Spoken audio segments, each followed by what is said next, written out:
And finally, it was time for the main event, the other semifinal AEW World Heavyweight Championship tournament match to determine who was going to meet Moxley next week in New York. And it was Danielson and Jericho. And we're going to talk about the ratings in a minute, but I don't think it's any surprise to anybody that this week, when they actually had a main event involving two legitimate stars, they kept their viewers.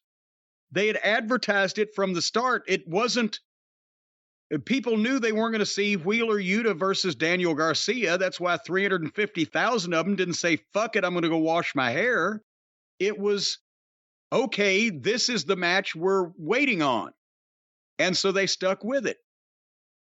And again, Danielson has that magic.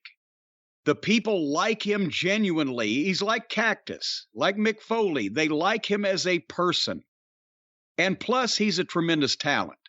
So he's got interest. And Jericho here, and there were things, but Jericho, honestly, it looks to me like he stepped up knowing that people were going to be seeing this, and this is important. It's a crucial time in the company. And here's the thing, Danielson, I can believe that if Tony Khan went to Danielson and said, we've lost all this talent, guys are hurt, the team is in need, Bryan, you got to step up, overperform. Yeah, Bryan Danielson's that kind of guy. And Moxley, even if he has garbage taste in wrestling and likes garbage wrestlers and doesn't know how to have a match and has to be run over by an 18-wheeler to fucking sell and stay down, still, if Tony Khan went to him, that'd be what he would want to hear. Mox, you got to help save the day. The team is in need. He'd be all over that. I will eat their blood. I'll eat their blood and drink their bones.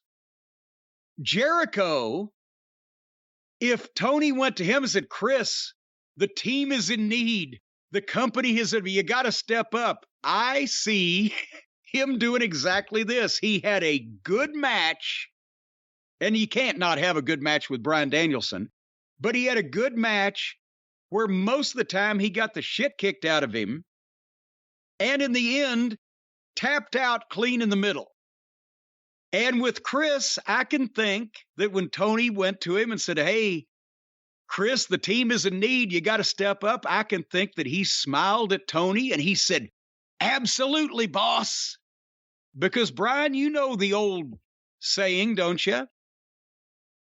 Smiling faces sometimes pretend to be your friend. Smiling faces show no traces of the evil that lurks within. Can you dig it? Smiling faces, sometimes they don't tell the truth. Smiling faces tell lies, and I got proof. See where I think you got it wrong?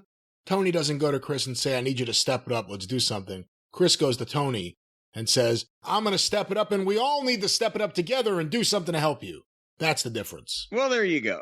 But the point is, at some point, Jericho is going to go back, hey, Tony, remember when the team was in need and I put Danielson over and tapped out in the middle of the ring and blah, blah, blah. The actions may be similar with some of these guys, but motivations may be different. Let's just say that. But nevertheless, for the main event, Danielson started off just beating the shit out of Jericho and kicked and chopped and bashed him from pillar to post. And then Jericho took over and got some heat. Danielson started making a comeback. They go back and forth a bit. Again, I know that you hate this as maybe almost as bad or as bad as I do. The chop trade.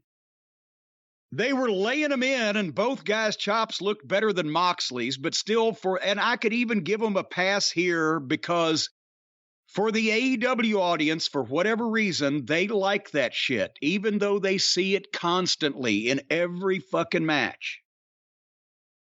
I can't forgive that shit. It's terrible and it's stupid.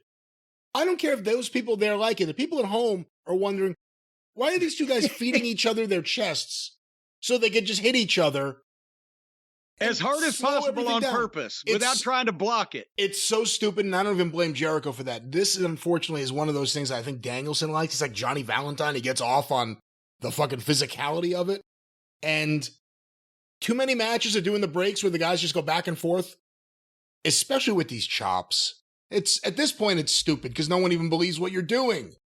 But now you've slandered Johnny Valentine there. Valentine and Wahoo, or Valentine and anybody, they didn't stand there and say, okay, here, hit me now, and wait for it, and then do the same thing. They were trading blows, hard, meat fucking splitting blows with each other, but you got the impression from them that if they could stop the other one from hitting them back, they would do that. Like a normal fucking person. But anyway, I liked one thing. Jericho gave Danielson a vertical suplex from the apron inside the ring to the outside of the floor, but didn't take the bump with him. He let him go, and Danielson went over and landed on his feet, but sold his ankle. So that was kind of a way of doing one of these modern spots without actually being stupid about it. And then Jericho goes to work on the ankle because Danielson is smart like that. And he sets up things that the heel can work on for him. And the figure four around a post, Danielson fought back one-legged. Jericho gets the walls. The people were into this. At least they gave them something at the end of the show that they were into and wanted to see. And it was actually, although this may be faint praise, better than any WWE match this week, but it had WWE guys in it. So, I don't know, maybe this was a main event for WWE television in 2011 or whatever, but they just got it here. And finally, Danielson fought to get the LeBell lock and did, and Jericho had to tap. Besides the chop exchange, which some modern wrestling tropes have to creep into all this shit, but besides that, this was one of the better Jericho matches in AEW and one of the better AEW matches because at least we had name talent that wasn't doing, tumbling routines with obvious cooperation involved. And we got the final that we needed to see, which is Danielson and Moxley, which is probably right now the biggest match that they can make on their roster for their title, to put it on somebody that people will take as a world champion. So that go ahead and tear down Jericho's participation in this, if you like. No, I don't think Jericho did anything wrong. I just wasn't crazy about this match. I haven't been crazy about any of the Danielson matches in a while. I don't like the way he's working right now. It's just not for me. And the chop exchange is a good example of it. I thought the finish was good. When he was the technical wrestling heel, it was much better, but we can't hold out hope to actually fully like anything on this program, so I have to grade on a curve. I apologize. Yeah, so I'm not taking anything away from Jericho for anything here. I'm just saying I wasn't that into it. I don't think it was one of the best matches on their show in a while, and I don't even think it was one of the better Jericho.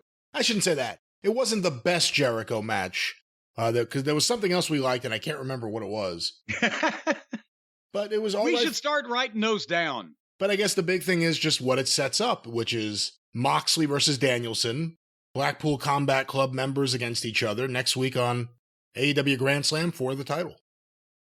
And then the question is, can we just get everybody out of this Blackpool Combat Club? And obviously, if Moxley's going to be the champion and he needs to be a babyface because people like him, Danielson, I would take as the heel champion. I actually don't want to see him as a babyface world champion. I think he's much more interesting as a heel.